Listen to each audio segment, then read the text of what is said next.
Bonjour à tous. Aujourd'hui, nous allons faire un TP sur le logiciel Microsoft Office Word 2013 version professionnelle. Ce logiciel-là.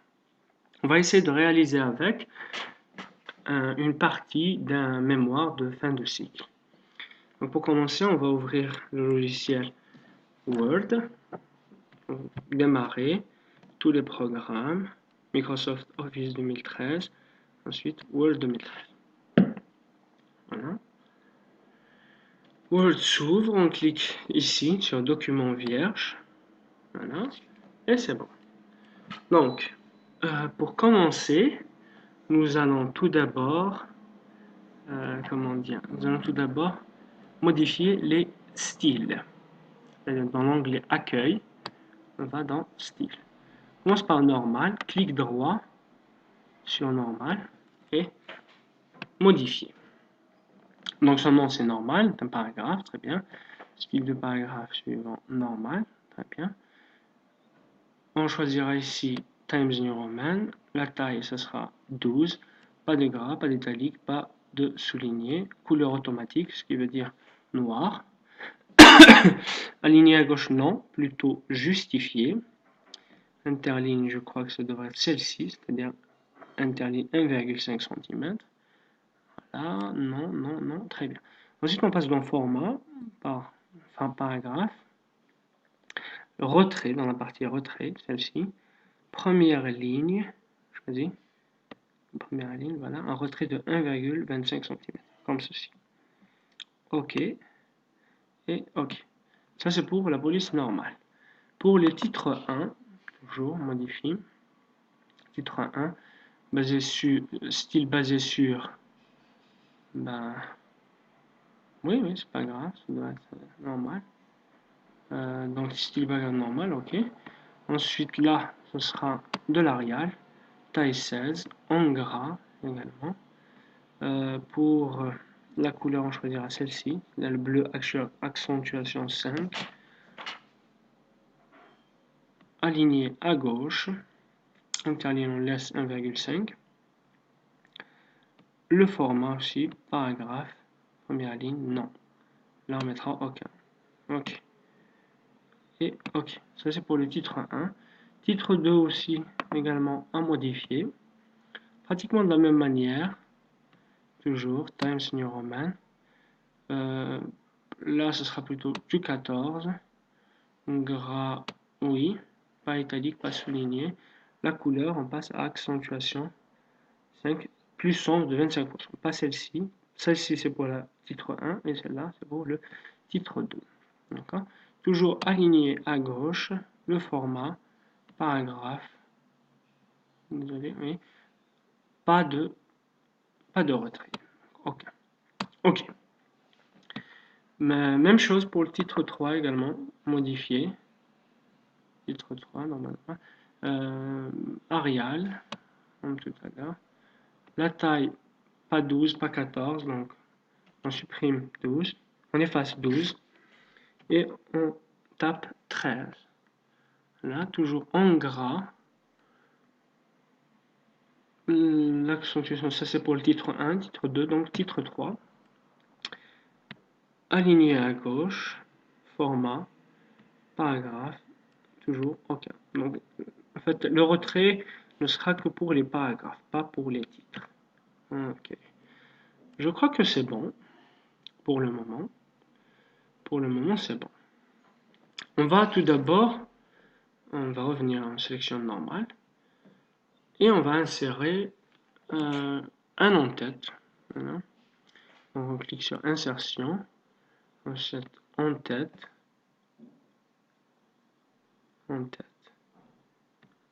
à bande, et ici, on va taper chapitre 1, espace, première partie, enfin chapitre 1, 2 points, le nom du chapitre qui est architecture multicœur, espace, première partie, 2 points, revue bibliographique. D'accord. On va le taper comme ceci. Chapitre 1. Désolé, le 1 devrait être en en chiffres romains. Chapitre 1, architecture, ainsi de suite. J'ai fini de taper le nom du chapitre ainsi que le nom de la première partie. Bon, je crois que c'est assez grand. On va faire ça comme ça. Puis peut-être qu'on devrait changer un peu sa taille pour passer à 9. Mais je crois qu'un 9 c'est assez bon. Et là on va mettre des espaces. Voilà.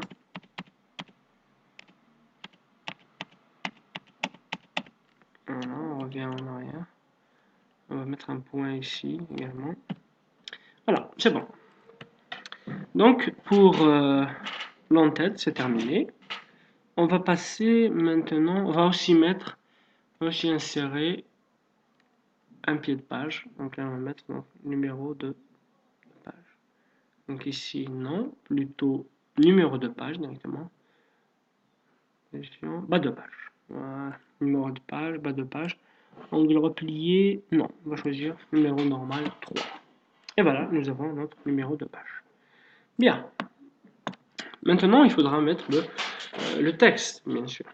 Hein, on revient comme ça en arrière. Bon, le texte, je l'ai déjà préparé. Il est ici, dans ce document-là. Je vais entièrement le sélectionner. Clic droit de la souris, copier. Ensuite, ici, je vais le coller. Bon, ce n'est pas possible. Je devrais le faire avec le clavier, c'est-à-dire CTRL-V. Et voilà, j'ai la totalité de mon texte. Bon, vous aurez remarqué que c'est un texte qu'on appelle souvent un texte nu. Hein. On va donc essayer de le modifier un peu. Donc chapitre 1, c'est un titre de niveau 1. Je vais sélectionner le style 1. Voilà. Ensuite, ceci, c'est un paragraphe dans ce premier chapitre, voilà, jusqu'ici. Donc c'est juste normal. Voilà. Celui-ci est un titre de niveau 2, donc comme ça. Là, c'est juste un normal. Ici aussi, c'est tout à fait normal.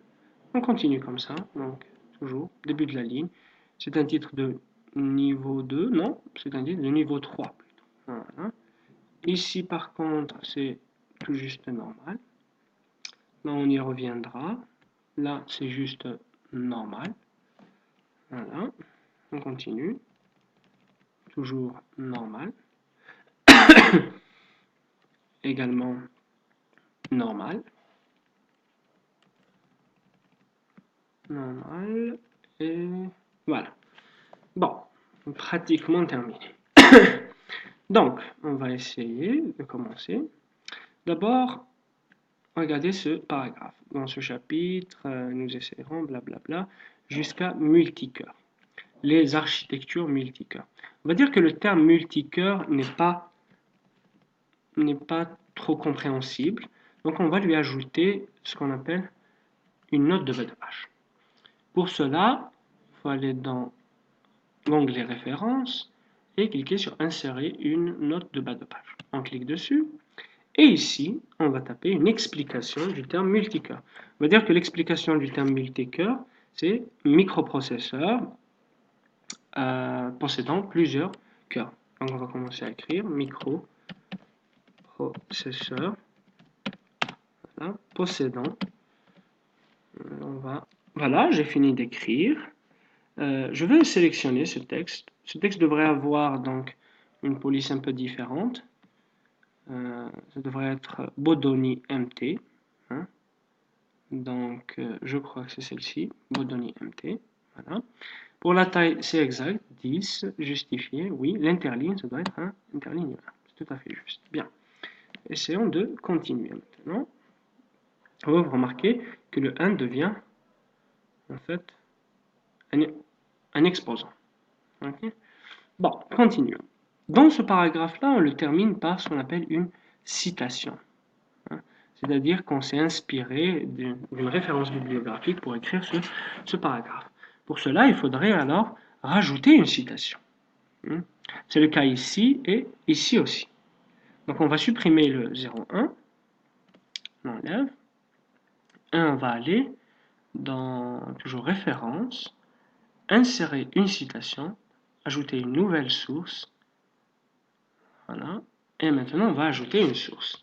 Je crois que pour la première référence, il s'agit plutôt d'un document, voilà, d'un site web. Donc je sélectionne le document d'un site web, j'inscris l'auteur, le nom de la page web, le nom du site, ainsi de suite, et je clique sur OK. Je vais le faire incessamment. J'ai fini d'écrire les informations relatives à ma référence bibliographique. Je clique sur OK et c'est bon. La citation s'affiche automatiquement. Ici, comme il s'agit de la même référence, donc je la supprime. Il suffira juste de cliquer toujours dans l'onglet référence et insérer une citation du Martin T directement. Par contre, là, il s'agit d'une autre référence. Il faudra créer toujours la source, insérer, ajouter une nouvelle source. Voilà. Cette fois-ci, je crois qu'il s'agit plutôt d'un livre, d'un ouvrage, voilà, on va sélectionner plutôt ouvrage, et remplir les informations relatives à l'ouvrage, c'est-à-dire l'auteur, le titre, l'année de publication, la ville et la maison d'édition. Je vais faire ça incessamment. Voilà, une fois que c'est fait, on clique toujours sur OK. Et la référence s'affiche elle-même. Bon, passons maintenant au point suivant, l'architecture de von Neumann. L'architecture de von Neumann composée des éléments suivants. Ces trois points, enfin ces trois lignes représentent en fait une liste. Donc, pour que ça apparaisse comme une liste, il faudrait le sélectionner d'abord, et puis leur insérer, non, leur ajouter plutôt des puces. On va en sélectionner celle-là. Voilà. Le problème, c'est que il devrait, enfin, le problème, c'est que la liste devrait être en dessous. Enfin, oui, elle devrait être plutôt retirée comme ça, un peu plus. Voilà, là c'est bien. Il faut savoir aussi que l'interligne doit être de 1 lorsqu'il s'agit d'une liste ou d'une énumération, on appelle. Dans le jargon, bien. Continuons. Ensuite, on a dit la figure 1.0.01 représente l'architecture de von Neumann. On va devoir insérer la figure ici. Insérer la figure et lui mettre bien sûr une légende. Voilà. Donc pour l'insérer, quoi de plus simple? Insertion, image, puisque notre figure n'est qu'une image. Je vais parcourir un peu mon disque dur. Je crois que je l'ai laissé sur le bureau. La voici, architecture de von Neumann. Je l'insère et voilà que l'image apparaît. Ce n'est pas terminé. Il faut aller dans l'onglet format, la sélectionner, aller dans l'onglet format, lui faire un habillage carré, d'accord, et puis la centrer. Voilà. Une fois que c'est fait, bien sûr, il faut lui ajouter, comme j'avais dit tout à l'heure, une légende. Donc on va dans Références et on clique sur Insérer une légende. Voilà. La légende, normalement c'est ici, mais on commence d'abord par programmer l'étiquette. On va créer une nouvelle étiquette qu'on appellera figure 1 I majuscule, c'est-à-dire le chiffre 1 romain en majuscule pour désigner le chapitre 1. Ensuite, on lui ajoute un point, souvent, c'est comme ça que ça se passe. OK. Voilà.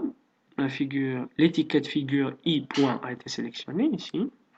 Si ce n'est pas le cas, il suffit juste de dérouler la liste et de la sélectionner, bien sûr. On passe aussi à numérotation. Il faut que la numérotation ait le format 1, 2, 3. On peut le changer, bien sûr, à ABC, mais 1, 2, 3, c'est plus, plus lisible, j'imagine. OK. Maintenant, on va donner le nom de la figure, ici, 2 points. Elle s'appelle architecture de von Neumann. Point. OK. Et voilà que la figure s'est affichée. Bon, on peut aussi changer le style de cette figure. Il suffit de la sélectionner, revenir à accueil. Voilà, regardez le style, cliquez ici. On trouve souvent le style légende. Voilà, le style légende. Il suffira de le modifier. Donc on modifie notre keys. La taille, on peut la mettre à, bon, à 14, c'est déjà bien. En gras, pas d'italique. On va la mettre dans le bleu des titres de niveau 3, j'imagine. On la centre aussi. C'est interligne 1,5. Bon, souvent c'est 1, c'est mieux. Et OK. Et voilà, notre légende qui s'affiche. Beaucoup mieux. On continue. La figure I.03 représente l'interaction entre l'utilisateur, les périphériques et l'interface d'entrée-sortie. On va juste mettre l'interaction entre les périphériques et l'interface d'entrée-sortie. Donc on enlève utilisateur. Pour simplifier un peu le dessin de cette figure. La voici, on devrait la dessiner à ce niveau-ci. Donc on la supprime et on dessine. Insertion. On va insérer d'abord une forme. On prend un rectangle pour dessiner là l'interface d'entrée-sortie. Je crois comme ça, c'est assez. Bon, on appuie sur Entrée pour qu'on ait l'espace nécessaire pour dessiner notre dessin. Le voilà. Donc pour insérer du texte dedans, il suffit d'un clic droit et cliquer sur Ajouter du texte. Et on écrit interface E/S pour entrée-sortie. Bon, on va dans Format, on change l'orientation du texte pour que ce soit plutôt comme ça. Voilà, interface d'entrée-sortie, c'est beaucoup mieux. Le texte aussi, ce serait bien qu'il soit en gras. Bon, déjà, on aurait dû le sélectionner d'abord. D'accord, en gras. On va lui ajouter un peu de taille pour que ce soit un peu plus lisible. Voilà. Une fois que c'est fait, je vais ajouter maintenant des flèches. Comme ceci. J'ai cette flèche. Je commence par là. Je clique ici. Et sans enlever ma main du bouton de la souris, on fait plutôt comme ça. Voilà. Je peux lui changer le style de forme. On va choisir celui-ci, par exemple. Bien. Ensuite, je le sélectionne, clic droit, copier. Bon, pour coller, toujours, j'appuie sur les boutons CTRL V de mon clavier. Voilà. Par contre, la deuxième flèche, j'aimerais bien qu'elle soit inversée. Pour ceci, je clique là et je fais tourner. Voilà, tout simplement. Bien, maintenant je vais essayer d'insérer un clavier ici et puis une imprimante par là. Pour cela, rien de plus simple, toujours insertion, image en ligne. Voilà. J'attends que le moteur de recherche Bing s'affiche. Je clique ici, je tape clavier et j'appuie sur Entrée. Bon, je sélectionne ce clavier-ci. Voilà, il est sélectionné. Et j'appuie sur Insérer. J'attends que cette image. Il s'est produit une erreur. Je devrais, désolé, refaire ce que je viens de faire. Donc, clavier. Entrée. Je sélectionne cela et je l'insère.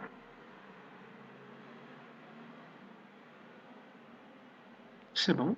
Pour sa taille, il est quand même assez conséquent. Je réduis sa taille comme ceci, de 16 à 5. Ensuite, j'appuie sur Entrée. C'est fait. Je double-clique dessus. Habillage, ça devrait être carré seulement. Et puis, voilà. Je je la mets juste à ce niveau. Je vais descendre un peu. C'est fait. Je continue mes insertions avec une imprimante, bien sûr. Donc, j'imprimante. Entrée. J'ai des imprimantes. Je vais choisir celle-ci. Insérer. J'attends que l'image se charge. C'est fait. Toujours, je change sa taille à 5 seulement. Hein. Toujours, l'habillage doit être carré pour pouvoir travailler tranquillement. Bon, elle est carrée, mais quand même reste assez grande. Bon, je peux aussi cliquer ici et réduire sa taille, comme ceci. Voilà, c'est fait. Pour celui-là aussi, il faudrait le faire sortir un peu. Bon, celui-ci également. Maintenant, je sélectionne. Je vais cliquer ici. Ensuite, j'appuie sur la touche CTRL de mon clavier. Je clique là, là, ici aussi, ici aussi. Ensuite, j'appuie sur le bouton droit de ma souris et je vais tous les grouper pour en faire une seule figure. Une fois que c'est fait, bien sûr, l'habillage doit être carré. Ici et ici. D'accord? Ça doit être centré. Ici et peut-être même là. Voilà. Et je vais rajouter une légende. Toujours référence. Insérer une légende. Et là, il s'est passé un problème. Mais c'est pas grave. Hein. Donc, parce que j'aurais dû pouvoir écrire ici. Bon, l'étiquette est sélectionnée. C'est figure I. C'est exact. OK. Je crois que ça doit être... Voilà. Donc, je rajoute le texte. 2 points. C'est interaction. Je crois que c'est interaction, interface, périphérique. Interface périphérique. Périphérique. Ok. Bon. Peut-être qu'il y a eu une erreur dans périphérique, oui, mais j'étais sûr. Voilà, clic droit, périphérique, c'est bon. Donc la deuxième légende, c'est bon, on continue. La fréquence se calcule comme suit. Ceci est une équation. C'est une équation. F égale à 1 sur T. Elle ne s'insère pas de cette manière, mais comme ceci. On va aller toujours dans l'onglet, je crois que c'est dans l'onglet insertion. On part ici, objet, et on cherche après Microsoft Equation dans cette liste. La voilà, Microsoft Equation. OK. Et là, on peut taper. On a même des symboles qui pourraient nous aider à écrire des équations. Ici, on n'en a pas besoin. F égale 1 slash T majuscule et... désolé, pas d'entrée. Pas d'entrée, je vais faire juste... Voilà, le cliquer ailleurs pour que cette équation s'affiche. On peut aussi cliquer 2 fois ou plus sur tabulation. Bon, d'abord, elle devrait être centrée. Donc on la sélectionne, on va dans accueil et on la centre. Ensuite, bien sûr, quelques tabulations comme ça et on met entre parenthèses 1 pour dire que c'est la première équation. On continue.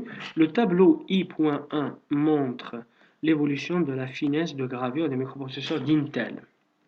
Donc ici, on est d'accord qu'on devrait rédiger un tableau et le remplir avec ces informations. Pour cela, rien de plus simple, insertion, tableau, combien de lignes et de colonnes 1, 2, 3, 4 colonnes pour 1, 2, 3, 4, 5 lignes. Donc 1, 2, 3, 4 colonnes, 2, 3, 4, 5 lignes. C'est un tableau 5 x 4. On clique et c'est bon. On peut lui donner une forme, on choisit celle-ci, par exemple. Un style, on dit plutôt un style de tableau. Bon, puisqu'il n'y a pas de différence entre les lignes paires, la 1 et la 3, ainsi que les lignes impaires, la 2 et la 4, on va décocher cette option ligne à bande. Voilà. Et on remplit ce tableau avec ces informations. Année de commercialisation, couper, coller. Et ainsi de suite, jusqu'à ce que le tableau soit entièrement plein. Une fois qu'on a terminé le remplissage de ce tableau, on va essayer de l'optimiser. Enfin, oui, si on veut, l'optimiser un peu, ou le customiser. Bon, d'abord, on va tout centrer, on sélectionne entièrement, et on centre tout ça. Là, je crois qu'il apparaît beaucoup mieux. On voit que la colonne de l'année de commercialisation est en gras, alors qu'il est préférable que ce soit celle du nom qu'il le soit. Donc, en fait, désolé, je refais. Donc je sélectionne et je le mets en gras. Très bien, maintenant que c'est fait, les tableaux, c'est comme les figures, il faut leur mettre des légendes. Il suffira donc de sélectionner, de passer à la référence, d'insérer une légende, et cette fois-ci, on va choisir tableau 1.i. I point. Si ça n'existe pas, bien sûr, nouvelle étiquette et on tape tableau i point. Ok. Voilà, c'est fait. Prenons un moment, position au-dessus de la sélection. Les tableaux, c'est jamais sous la sélection, mais au-dessus de la sélection. Voilà, il suffit d'écrire OK. Et voilà notre tableau 1. Il suffit de lui donner un nom. Je crois que c'est évolution de la finesse de gravure. Évolution de la finesse de gravure. Et voilà, c'est terminé. Bon, petite correction orthographique. Je crois que notre document est pratiquement terminé. Hein. Il suffira tout juste de faire quoi?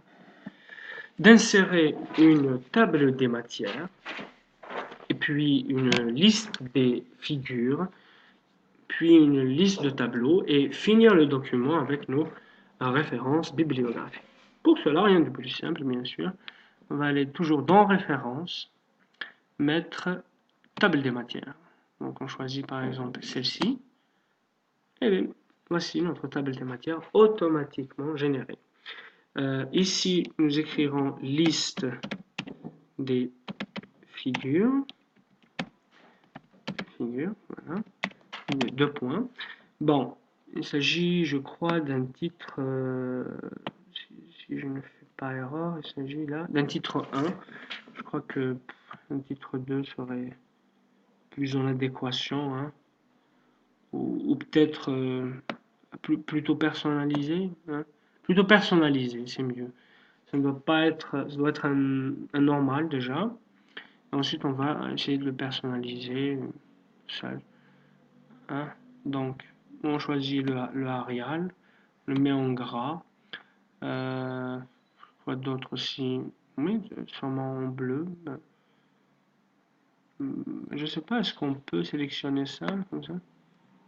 Oui, on peut le sélectionner, copier, CTRL C, on le colle ici.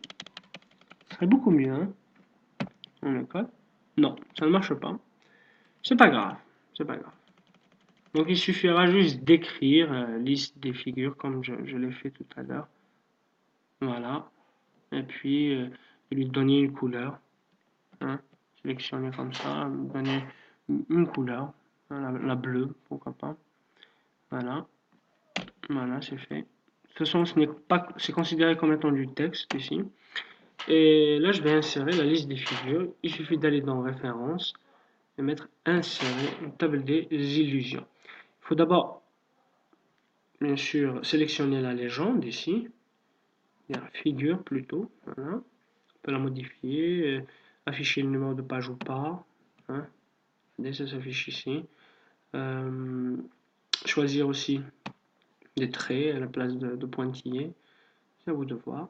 OK. Et voici notre liste des figures, puisqu'on n'en a mis que deux. Donc voilà. Donc je copie aussi ça, liste des figures, pour faire la liste des tableaux, copier. Et je la colle ici. Je mettrai au lieu de figure, plutôt tableau. Tableau, pas de S, mais X. Là, et je descends. Pour insérer, c'est la même chose, hein, c'est référence, insérer voilà, une table des illustrations, mais la légende, on choisit tableau au lieu de figure. Voilà. Tableau I, bien sûr. Hein. OK, et voici notre liste des tableaux. Donc, on a terminé avec la table des matières, la liste des figures, la liste des tableaux. Il nous restera donc que les références bibliographiques. Pour le moment, je vais prendre cette police, hein, j'en ai besoin. Donc, je copie liste des figures, je la colle ici. Voilà, coller. Je vais l'appeler donc liste, oui, liste des références, juste bref, bibliographique. Voilà, liste de références bibliographiques. Donc, je peux mettre ça au pluriel aussi. Liste, non, c'est juste une seule, ne doit pas être au pluriel. Bref. Ouais, peut-être juste ça, bref. Voilà. Donc, pour insérer la liste de références bibliographiques, toujours référence, on va ici dans bibliographie et on sélectionne une d'entre elles. Ou bien directement insérer la bibliographie. Et la voilà. Et voilà que c'est fait. Il suffira maintenant d'enregistrer notre travail. Donc fichier, enregistrer sous. On va l'enregistrer dans le bureau, bien sûr. On va l'appeler plutôt chapitre 1. Chapitre I majuscule. Mais pas en document Word. On va l'enregistrer directement en PDF. D'accord? Je suis l'auteur. On peut rajouter des mots-clés ici. C'est notre guise. Une petite option assez intéressante, on peut chiffrer notre document avec un mot de passe. Bon, je vais taper le mot de passe 1, 2, 3, 4, 5, 6, 7 plutôt. Je le répète ici, 1, 2, 3, 4, 5, 6, 7. Et OK. Voilà, j'enregistre. Je crois qu'il va s'ouvrir directement une fois enregistré. Voilà, c'est fait. Et à l'ouverture, il nous demande le mot de passe. Donc 1, 2, 3, 4, 5, 6, 7. OK. Voilà, notre document est fin prêt. Ça s'est fait en assez peu de temps quand même, une quarantaine de minutes. Je crois que c'est assez rapide, mais je vous invite à le revoir. On voit la vidéo aussi,